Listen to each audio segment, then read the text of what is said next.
Okay, I think we can get started in like 1 or 2 minutes, and then as people trickle in, they can just join and watch. The meeting is going to be recorded, so it will be uploaded onto the YouTube channel after like, in a week or so. Okay. Yeah, we can maybe wait until like 9:05. Yeah, for sure. 9:05. Yeah, it's a good time. Okay.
So I assume, Sarah, you're going to say a few words about Q-munity before we start, right?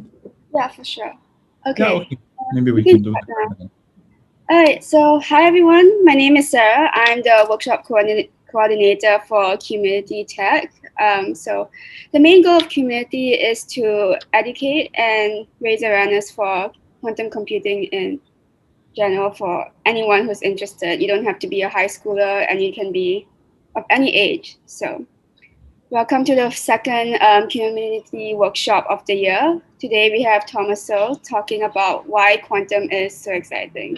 So Tommaso, I'll let you begin. Thank you so much. Thanks, Sarah. Thank you for the invitation. Very happy to talk to you all. I assume most of you are in the US or in Canada, so good evening for you. Just like Sarah, I'm in Singapore, so morning for us.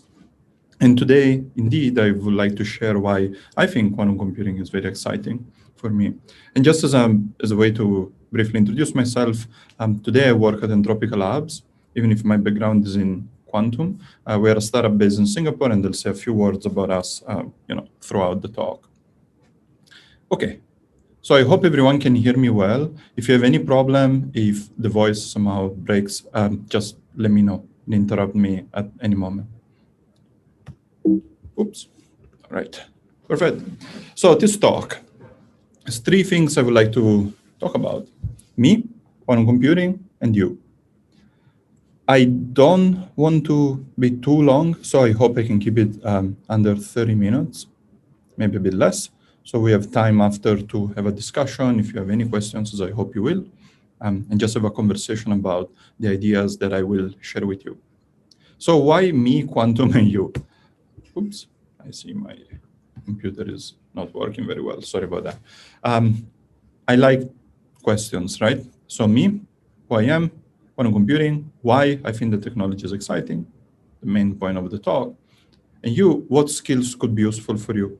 So I'll share a little bit about my personal story, how quantum came to be an important part of my life, and also try to, give a few tips, especially if you're interested in the technology in the domain, or what kind of skills you should be focusing on, or at least what I think you should be focusing on if you want to continue working or start working in quantum computing. So let's start with myself. I'm originally from Italy, as I guess my accent gives away. I'm actually from a very small town in the north of Italy, close to the border with France, called Ivrea. Pretty sure nobody has heard of it in this talk, and that's fine. It's a cute little town. It's pretty beautiful, actually. It's a Roman town with a little bit of medieval history. It's near the Alps, as you can see in the picture. The only issue I would say is that it's a small place and it's fairly boring for most of the year. It's also pretty cold during winter. So what we do, we throw oranges at each other. There is a carnival or festival in winter where the whole town goes into a crazy mood for a few days.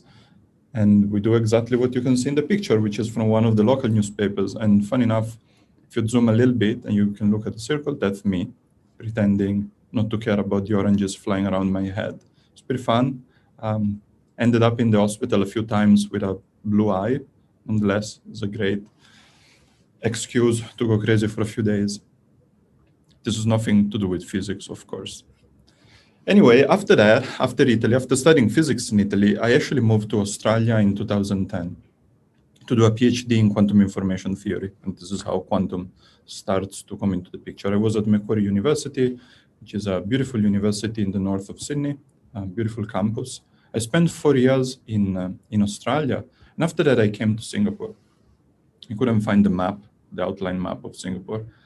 So I took one of those fancy pictures that they have in the internet where it looks like, high-tech, futuristic city and all of that. It's a beautiful place to be. I've been here for a long time. Actually, I'm sorry. Yes, it's 2010. This should be 2014. I haven't been here for that long. I've been here for about 7 years. I was working at SUTD, which is Singapore University of Technology and Design. And I was also a postdoc fellow at the Center for Quantum Technologies, which, if you have not heard of, is one of the best centers for quantum on the planet at the National University of Singapore. All right, this is just to give a little bit of background, a little bit of my story, so you know who I am. But I think the interesting part of that, or at least the part that I'm still really excited about, is a transition from being a researcher, quantum computing postdoc, or whatever you want to say, to becoming a startup founder. Right. So you might have heard of this word, which is the H-index. So the H-index is a terrible thing that people in academia use to measure how good they are compared to their peers. It's basically a way to quantify, I guess, your value, your worth in the academic world. Not a big fan of it, as I guess you can hear. But nonetheless, this is what a lot of people are obsessed about. And if you go on Google Scholar, you will see that my H-index is 7, which is pretty average. It's not too, not too good, not too bad. But the reality is that I'll be very honest with you, I don't think I'm a very good researcher. I love physics, I love research, but I'm not really good at that. I enjoy much more being a founder. So in 2018, together with a friend of mine, Yuan, who's also a physicist, we started Entropical Labs. It's a quantum computing startup here in Singapore. We focus on problems in quantum optimization and a little bit of quantum machine learning. But I really don't want to talk about the company. I just would like to share one important point with you, which is the following one. I'm a big fan of this guy called Alan Kay, who is and has been one of the, I think, most brilliant computer scientists of the last 50 years. He said a lot of smart things. He's really a quote machine. One of his quotes that I love is, "A change in perspective is worth 80 IQ points." So why I'm bringing this up?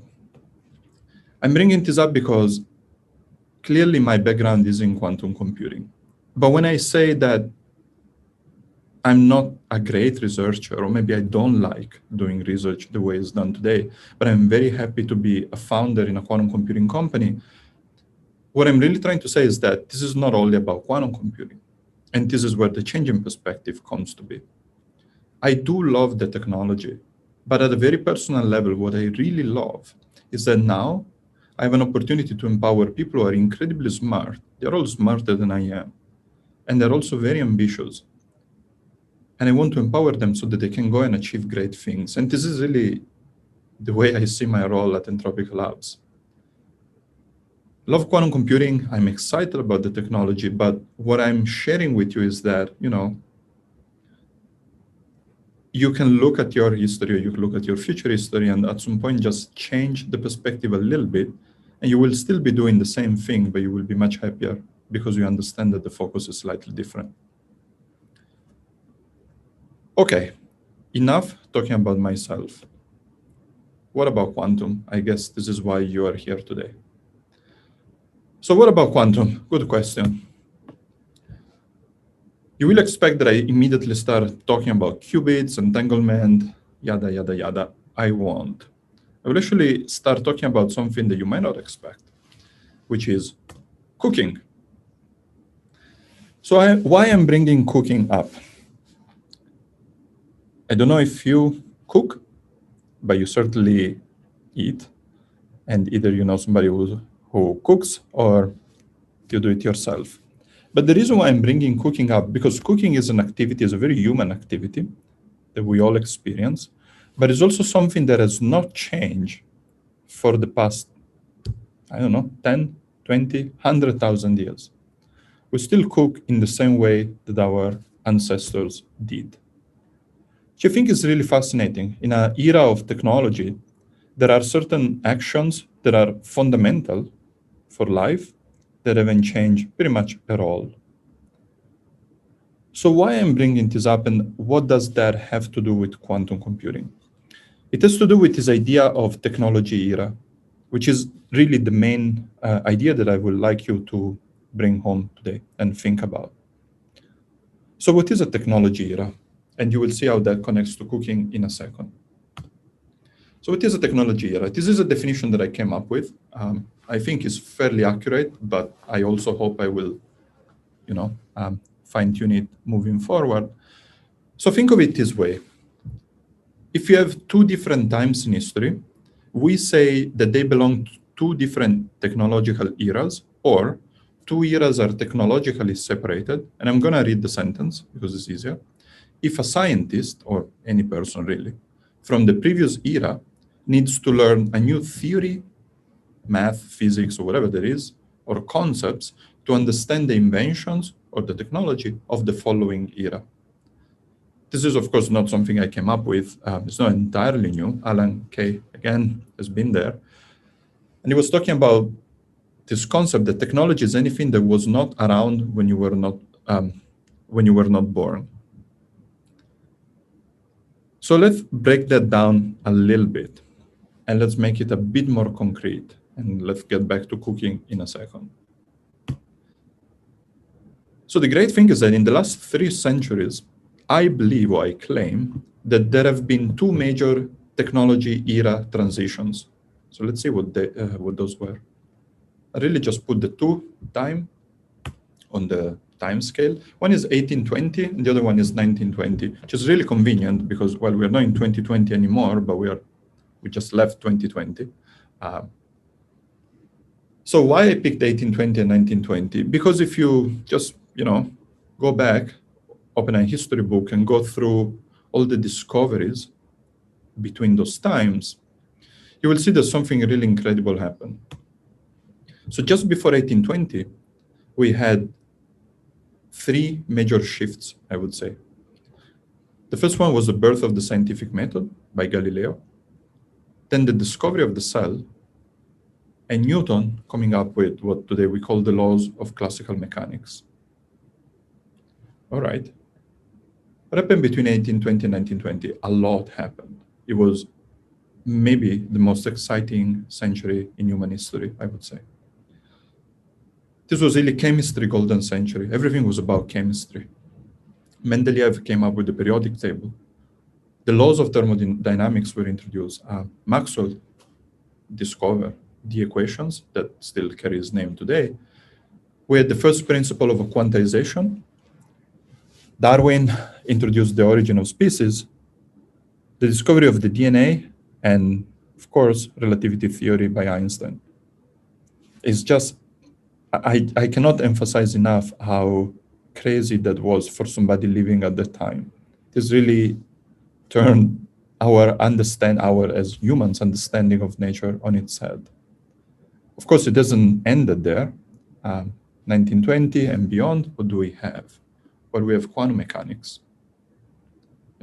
Schrödinger, Heisenberg, Planck, Born.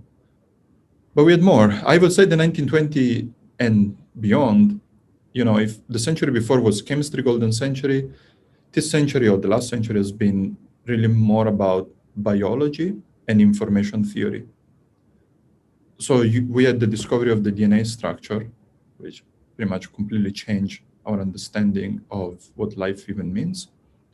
Introduction of antibiotics, and of course, information theory that mixed together with quantum mechanics gave us what today we call quantum information theory, which is the framework for quantum computing. So hopefully you start to see that there is this very nice separation between these times. And in fact, going back to the definition of a technology era, if we pick Newton, Boltzmann, and just move them beyond, between these times, it would be very hard for them to understand. Actually, it would be impossible for them to understand even what a old or the first Apple Macintosh does, because they would need to learn all the new concepts that belong to a technology era that is not theirs. So Newton would need to learn, much more before he can grasp the laws of the thermodynamics as Boltzmann did. And Boltzmann would need to learn information theory and quantum mechanics before he can understand how a computer works. Beautiful. This hopefully sets the scene for quantum computing. I really hope you can see where I am going with this. Now we start to look at technologies. We have the theories. What happened with technologies at those times? So I pick few that are very important, and I'm also keeping cooking since this is how I introduced the whole idea. So let's look what kind of technologies we had at each point in those different technology eras. I won't go through the whole thing because I don't want to become tedious.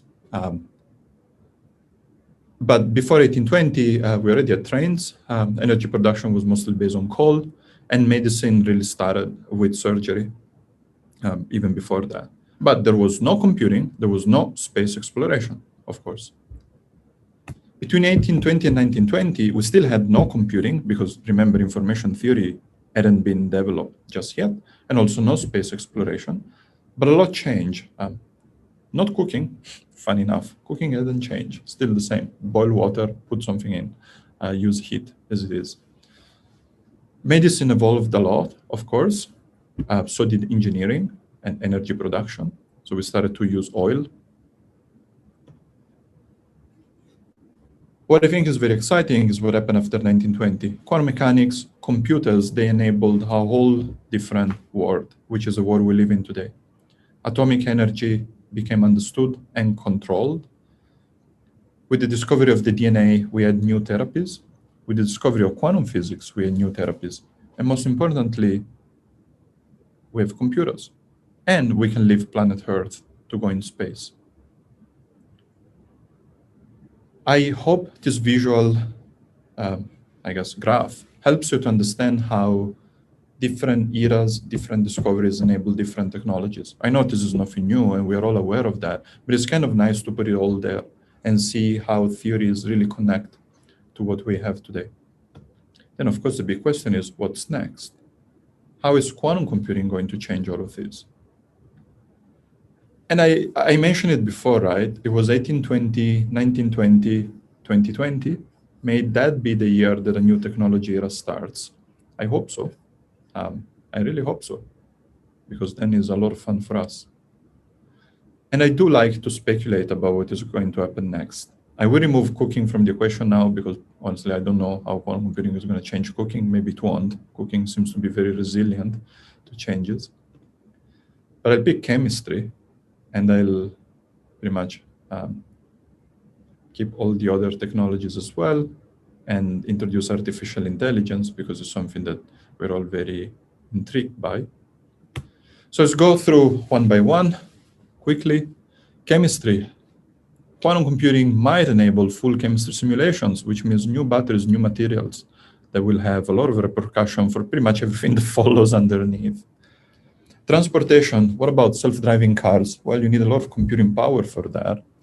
You also need really damn good materials, a good understanding of magnetic fields if you want to have, well, let me say, perfectly frictionless trains or solar planes.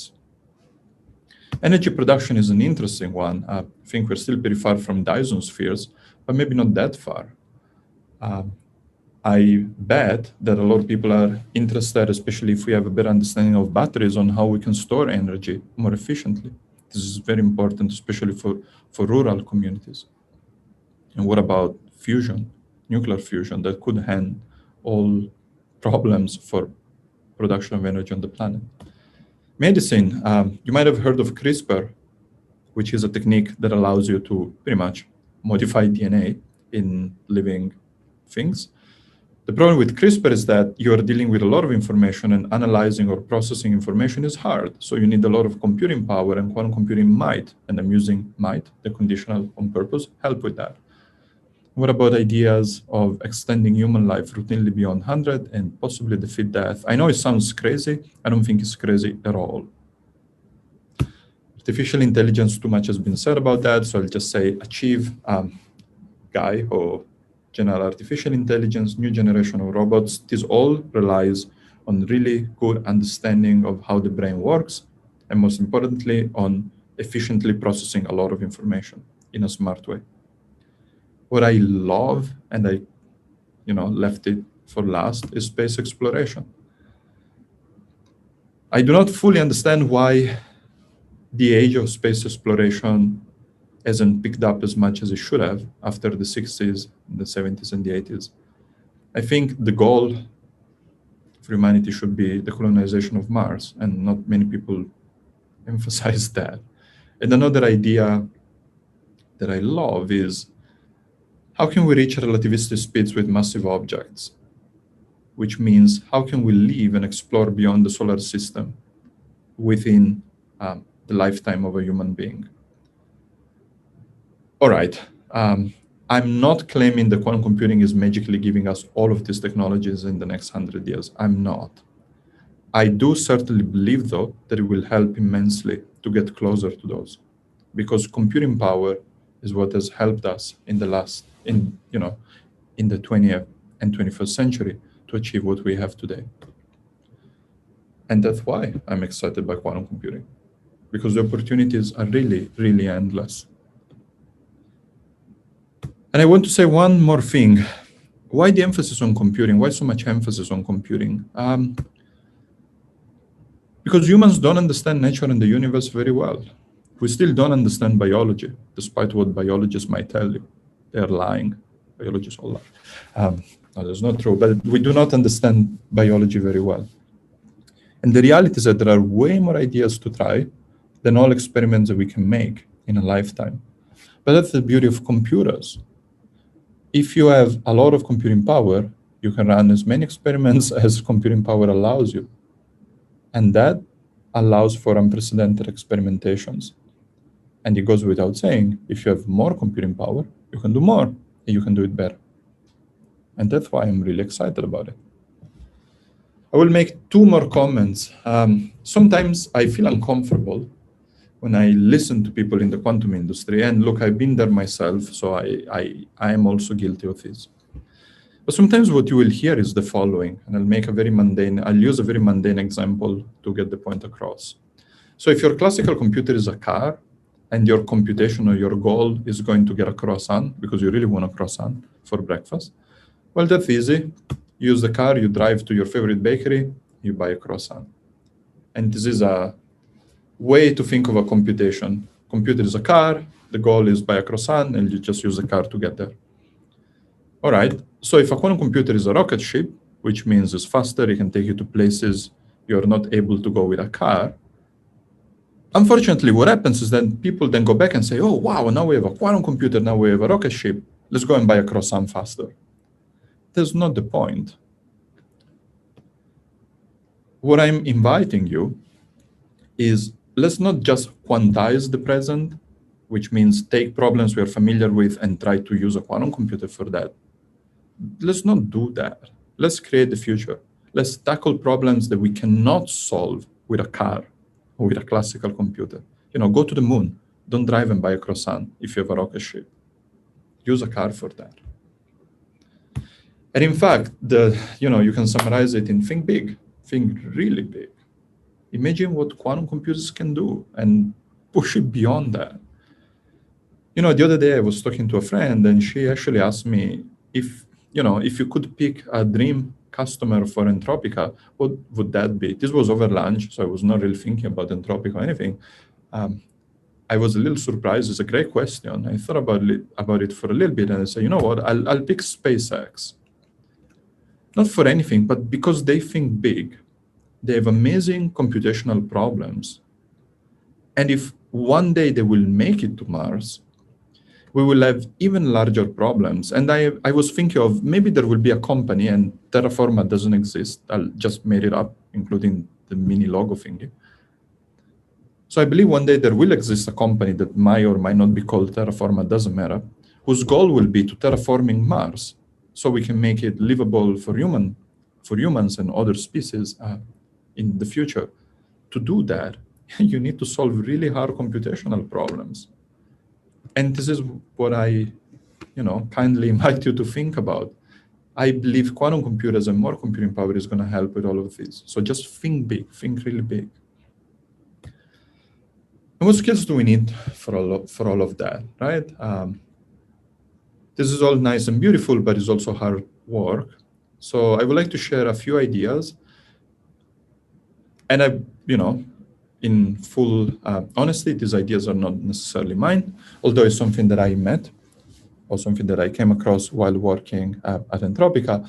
But I am basing what I'm going to say next on an article written by Edgy, who is a quantum computing researcher as well. So I contributed to this article, but the work is hers. You can find it. It's really good, actually. And the title is, What Skills Do I Need to Work at a Quantum Tech Startup? It's great. She collected a lot of ideas. I'm not going to go through all of the ideas. I just picked 4 that I think are very important and maybe you want to focus on. So let's go through this 4 one by one and make a few comments on that. So the first one is, of course, domain expertise. There's no escape. There's no shortcut here. Understanding quantum computing, understanding information theory, understanding computer science is key. It's still critical today in the quantum tech industry. So if you want to work in a quantum tech startup or at Google or IBM or whatever, domain expertise is going to be skill number 1 that you will need. So study physics, learn quantum information theory, have fun with that. You're very lucky because today there's a lot of resources available on the internet. 10 years ago, or actually 11, when I started my PhD, there was very little of that. You would just go get Nielsen and Chuang, the book, and study it.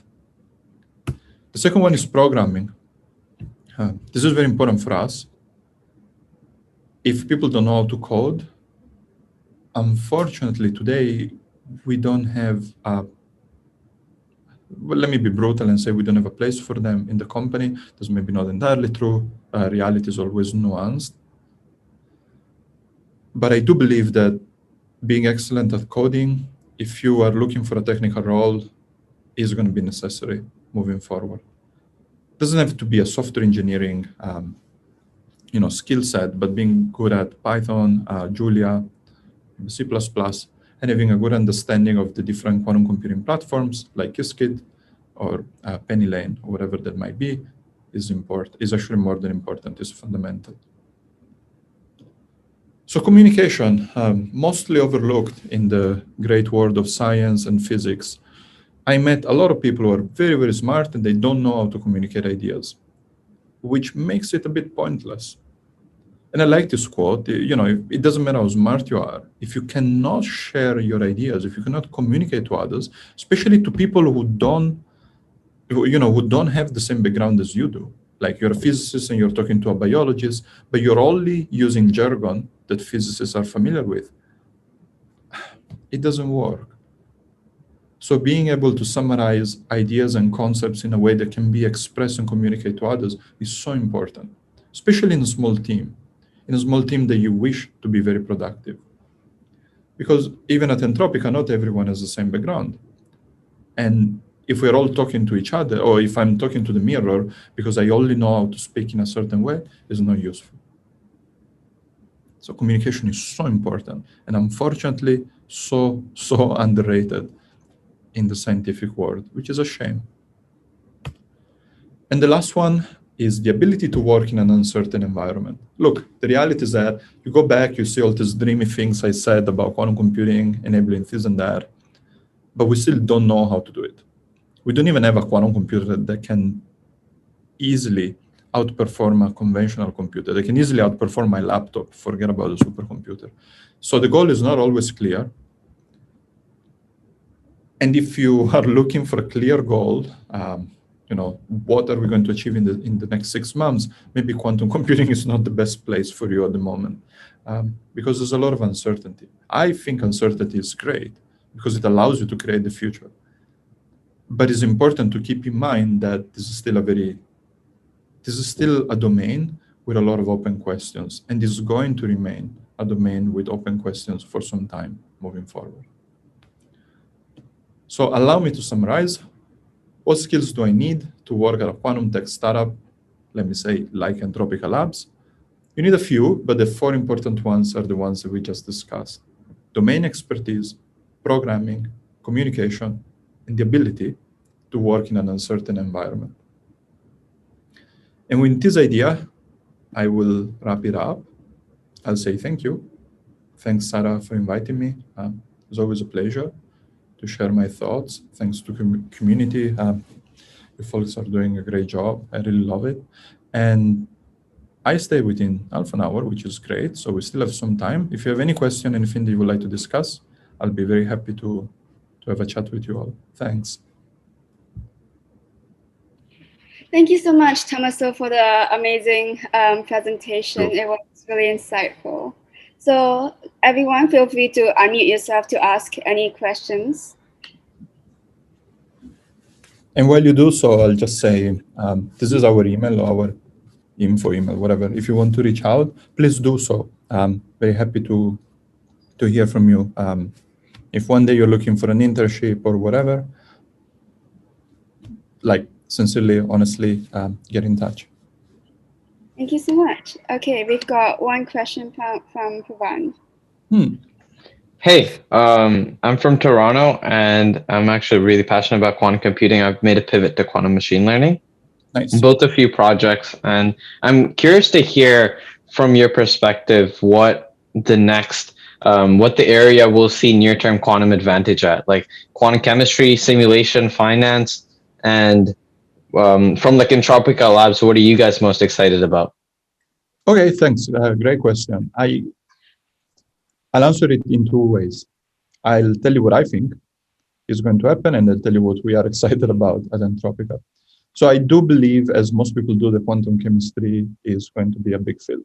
Quantum chemistry, material simulations, all of that is where I believe we are going to see quantum advantage first. I don't know, or I don't maybe fully believe that this is where we are going to see the most value coming out of quantum computers, but I do believe that this is an area where quantum advantage will naturally arise. Why? Because we are using a quantum system, a quantum computer, to simulate another quantum system. And that's a very natural thing to do. What we are really excited about is what we just call applied mathematics. Specifically for us, that means optimization. So optimization problems.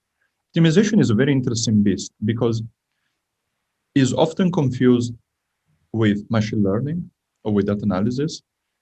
But the mathematical structure of the problems is different, of course. And some of those are quite nice for quantum computing. We still need more qubits, we still need more control, so some time before we can claim quantum advantage in optimization. But this is certainly something that we love and that we are really excited about. And it has a lot of applications in pretty much any industry. About finance, you mentioned it, that I think the size of the problems in finance is so large that we're going to need much bigger quantum computers before we can do anything useful with that. At the same time, I know there's a lot of excitement about using quantum annealers, like the D-Wave devices, for problems in finance. But I honestly am not an expert in that specific, let's say, application domain, so I can't say much. Okay. And maybe as a follow-up, I'm wondering, I wasn't there for the part of talk where you discussed like your background or your technical background. Are you into quantum machine learning? Are you more into like quantum information theory, the applied mathematics, stuff like that? Sure. Yeah, I actually haven't really said much about that, so it's good you're bringing it up now. My background is in quantum information theory. So I actually started a PhD in quantum gravity at the very beginning. Wow. Yeah, I I well, not that quickly, but after some time I moved to quantum information theory, to more traditional quantum information theory. And when I came to Singapore, I was working with Geoff Simons, who's also a startup founder today, fun enough. And with him or in his group, the focus was really quantum computing, quantum cryptography, protocols for quantum information processing and quantum information exchange. So my background is not in quantum machine learning. Okay. Okay. Interesting. So how much do you think like for let's say quantum chemistry, what do you think the quantum volume we should reach is to be able to get some kind of like quantum advantage for some business out there on the planet? I'll give you the most disappointing answer I can give you, which is I don't know. And I also am not sure the quantum volume is the best way to think about your, or maybe to answer your question. I mean, I can certainly give you a speculative answer there, which is let's forget about quantum volume for a second. If you had, well, let's go big. If you had 1,000 qubits with good connectivity and a reasonable depth, meaning the coherence time is good enough. And I'm not defining good enough on purpose because it depends on the problem. Then you could do something very interesting in quantum chemistry. Then you might ask me, so when are we going to have 1,000 qubits? Again, the answer is I'm not sure. But if you do believe, or and I do believe that the IBM team is confident about their roadmap, then it's going to happen in the next 4 or 5 years. Okay. Yeah, I heard the CEO say 2023. I don't know if that's going to happen, but I'm looking forward to it. Let's always give ourselves a little bit of buffer. If it happens in 2023, fantastic. If it happens in 2025, I'm also very happy.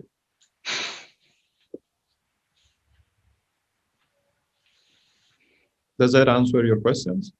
Yeah, it does. I'm wondering, wait, as quantum volume increases, what's the role of like Entropical Labs going to be in that case? Yeah, good point. So something that we are very passionate about and we also think is very important is to spend quite a lot of time benchmarking the devices. And this is why I'm not really talking about quantum volume, because quantum volume is a good measure, especially to communicate with the public. I think it's great. But at the end of the day, what we specifically are interested in is if you have a quantum computer and they want to use it to tackle a specific problem, how good is that machine compared to the solutions that exist today? And quantum volume doesn't tell you anything of that. In the same way that if you buy a new laptop and you just look at the specifications, it doesn't really tell you anything about specific algorithms or techniques. And that's fine, that's fair. So for us, what is important is, every few months you get a new device available out there, which is usually better than the previous generation. So what you want to do is you want to benchmark it against specific algorithms on specific problems of interest. So before I was mentioning optimization, just yesterday, an article came out about some work that we have done with BMW and Honeywell.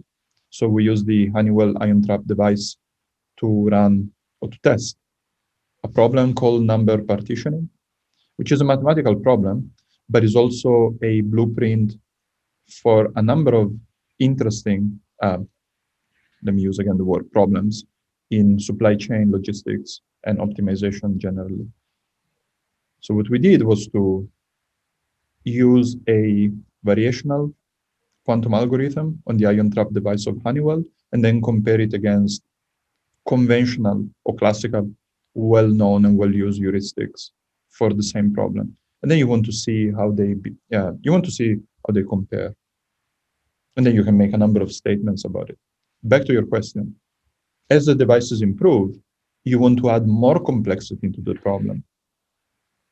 You want to make it you want to increasingly make it closer or make it resemble more and more industrial problems. So that one day, ideally, we can cross the quantum advantage chasm and say, well, now we are at a regime where the quantum techniques actually perform comparably well compared to what you are doing today in a production setting.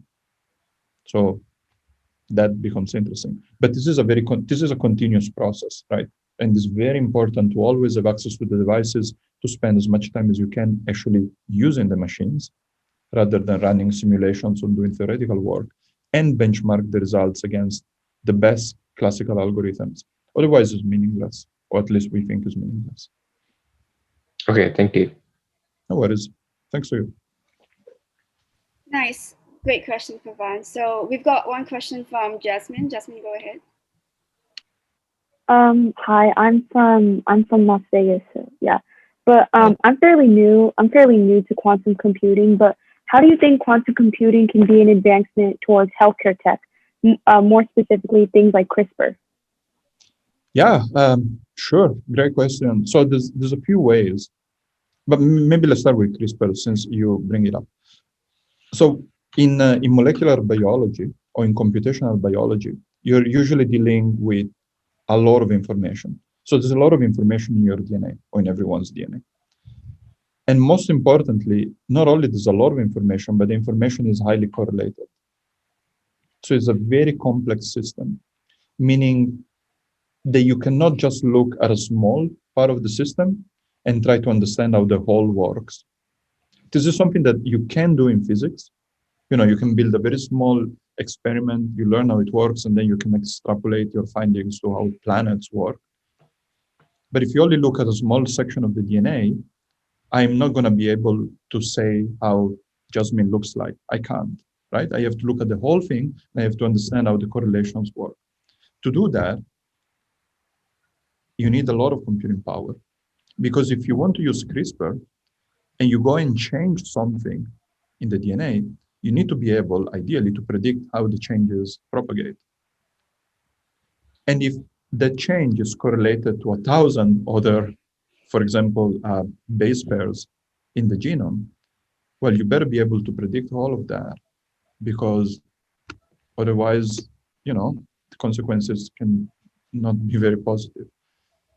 So I believe that the more computing power we have, the closer we will get to understand the relations of the different parts of a biological system. Even just let's start with the cell, or let's start with the genome, and then we can start thinking about epigenome and all of that. But to do it, you need a lot of data, which is fine, because today we have a lot of data. We have good way to extract data from biological systems, but I don't think we have good methods to analyze that data. And we certainly are going to need a lot of computing power. And this is where I see quantum computing coming into the picture. Okay, thank you. That was awesome. That actually gives me like a bunch of perspective. So thank you. Of course. Thanks for asking. I'm glad. Great question, Jasmine. So does anyone else have any other questions? Feel free to raise your hand or just unmute whenever you can.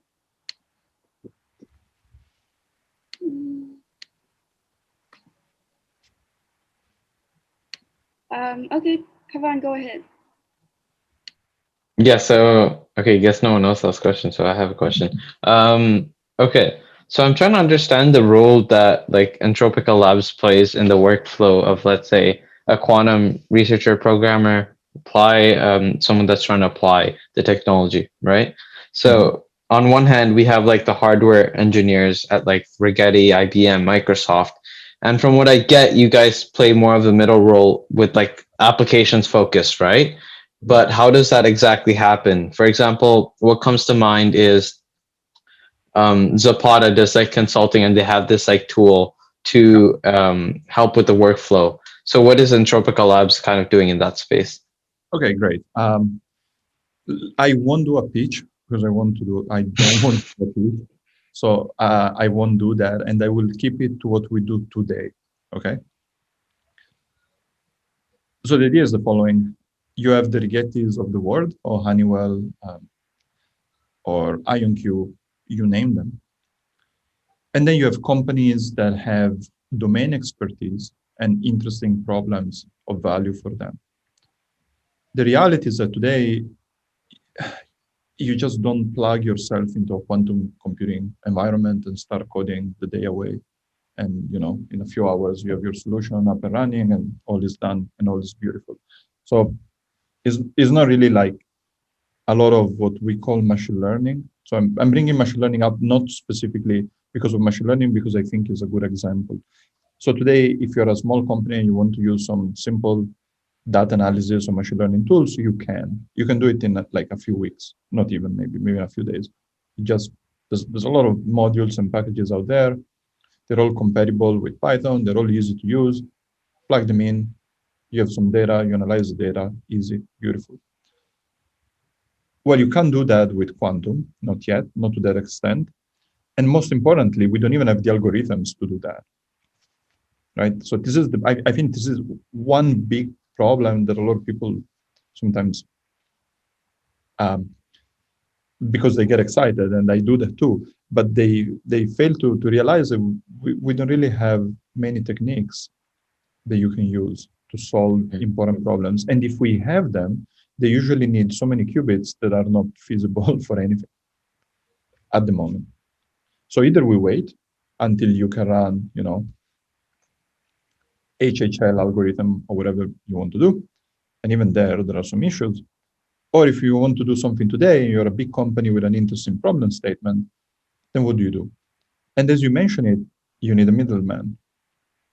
Middleman is not a role that is often misunderstood or overlooked. So the big company can come to us and they can say, look, this is what we want to test. This is why. This is the data. This is the problem statement. Can you help us translate all of that into a quantum program that can run on a quantum computer? Then we can discuss which one is the best, et cetera, et cetera. And this is the work we have been doing and we are doing today. This is not, to be honest with you, this is not the future I see for Entropica, because it's nice, but it's not as big as it can be. But it's a good present because it allows you to learn, it allows you to create good tools, and it allows us to perform the benchmarks that I was mentioning before and get a really good understanding of how the quantum computers actually work in practice. And it also gives us a lot of experience with using different quantum computing platforms like ion traps, superconducting chips, photonics.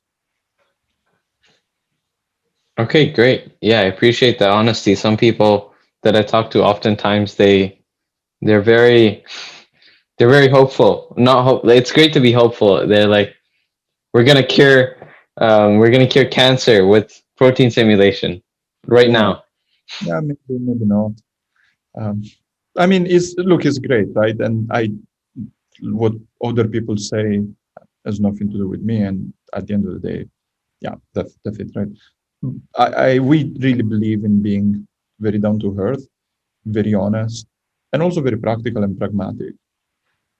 So we try to live by those principles. And some companies really appreciate it, which is fantastic. They value that a lot. They want to know what are good problem statements for quantum computers. They also want to know what are not good problem statements for quantum computers, so that they don't spend time researching something that is not going to work anyway. All right, great.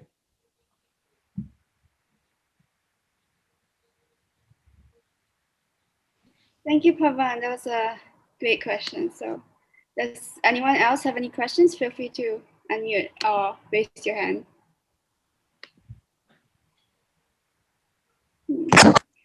Hi, I'm Jin Xian from Singapore. I'm just wondering, I just want to hear your insights on this. Do you think that quantum computing can eventually make clinical trials obsolete? Maybe. This is a conversation I had many times. Most people especially from the healthcare sector, they think I'm crazy when I even raise that point. I wish I could enthusiastically answer, yes, it will. I don't know if it will. And maybe not to the extent that you might be referring to. But I do believe that there is a real opportunity eventually, if we have a good understanding of biological systems in their entirety, to move clinical trials in silico. I don't know if it's specifically because of quantum computing, but if you have enough computing power, there's nothing in principle that stops you from running clinical trials in silico. Also because you can do it much, much faster, right? You don't need to look for people who have a specific gene variant or whatnot. You can just simulate all of that. But you need to understand all of that, or you need to have a model that describes all of that. So the difficulty there is not only in having enough computing power, is also in having models that are reliable. So the two have to walk hand in hand. I think something that we have to do in this century is to get biologists to be much more comfortable with computers. Meaning, I don't know if transition is the right word, but getting people, sometimes in biology, you have this clear transition between computational biologists, biostatisticians, and bench biologists. And I think there is a very old way of thinking about the discipline that should not be. In physics, it's not that either you know how to build an optical table or you know how to use a computer. That would be crazy, right? But in biology, for some reason, it still is. So we need to move away from that thinking and get biologists to be much more comfortable with developing new models, to new mathematical or computer models to simulate physical and biological systems. If we can do that, then I believe, or I hope, that at some point we will reach a stage where clinical trials will become obsolete, or at least they will become mostly obsolete, or you can do big chunks of those in silico. Thank you. No, thanks. Great question. Thank you, Chunxian, for the amazing question. Does anyone else have any last questions before we end it off at 9 p.m.? Hi, yeah. I've got a question. Can you hear me? Yeah, I can. Awesome, thank you. Thanks for your talk. My name is Anuraj. I'm from Australia. I was wondering, what is the possibility of using quantum technology, quantum computing, for natural language processing and translation? I'm sorry here. It's a good question, and I know there's some research done by Rob Cockey at CQC and Oxford, I believe, on natural language processing using quantum computers. And there's been a lot of buzz and excitement about that. But I'll be very honest, I don't know, because I know very little about NLP. So I'm sorry. It's a great question, and I apologize. I can't really say much about it. No, that's okay. Thank you. Thanks, though. Sorry about that. What was the name of the researcher that you mentioned? The name is Robert. The name spells. She got it too big. The name spells COECKE, I believe. Okay, Robert Cockey. Yeah, I might be misspelling his name. If that's the case, I apologize with him. But if you look at Cambridge Quantum Computing, which is the company he works with, and you just Google Cambridge Quantum Computing, quantum NLP, you will find it. Okay, no worries. Thank you so much. Yeah, thanks. Thank you so much, Anuraj. So we have one question from Virat.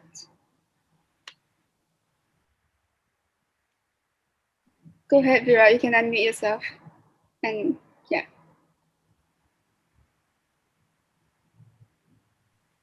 Hi. Okay, Thanks for wonderful lecture. It was a nice session. I'm into computer software since long, and I'm in a leadership role. I'm not sure how this leadership people will you know transform themselves into the quantum upcoming uh, technology. So I'm not sure how this leaders will fit into that. Can you provide some guidance? I'm sorry, I didn't fully catch the question. Could you repeat it? See, basically, we are in the leadership role, and Okay. we are handling large, computer projects, software Yeah. projects. Yeah. Okay. Now, we as quantum computing is something new, and we Mhm. want to transfer into that world. So, how can we do that? I mean, is it something? Got it. Can you guide? Yeah, got it. Oh, good question. Thanks. Right. So, yeah, it can be a little bit tricky. I don't necessarily think it's because of quantum computing per se. Any new technology can be a little bit tricky. It's like when the cloud became a thing, or when machine learning became a thing. For a leadership team, is hard to catch up, right? Because especially at the beginning, all these disciplines are very technology heavy. There's a lot of jargon. There's a lot of like understanding that is unique to the field, and it can be confusing. Right. I would say find a partner that you trust and work with them. That's usually the easiest way to go. Partner can be a startup or can be a bigger corporation. And pretty much all the large corporations today, IBM, Microsoft, Google, they have a team working in quantum computing. So yeah, like work with someone who can take you to the point where you need to be, because sometimes you don't need to become a fully expert or anything like that. Maybe the technology is not even relevant for you, and that is also important to know. So pick somebody that you trust, that is not gonna that is going to be very honest and very transparent about the potential of the technology, what you can do with it, what you cannot do with it, and work together with them. And I would say come in at the beginning of the journey with a very clear goal in mind from your side. For example, if this is the leadership team of a company that does not use the cloud for anything they do, it's very unlikely that they're going to be needing quantum computing.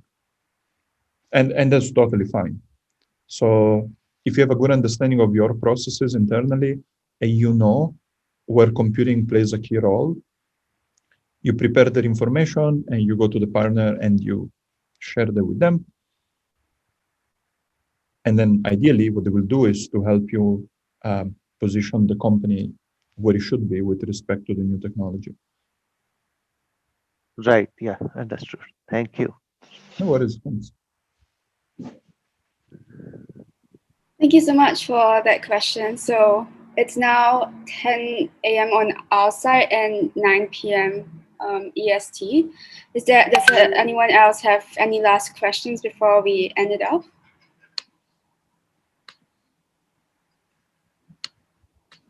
Okay, great.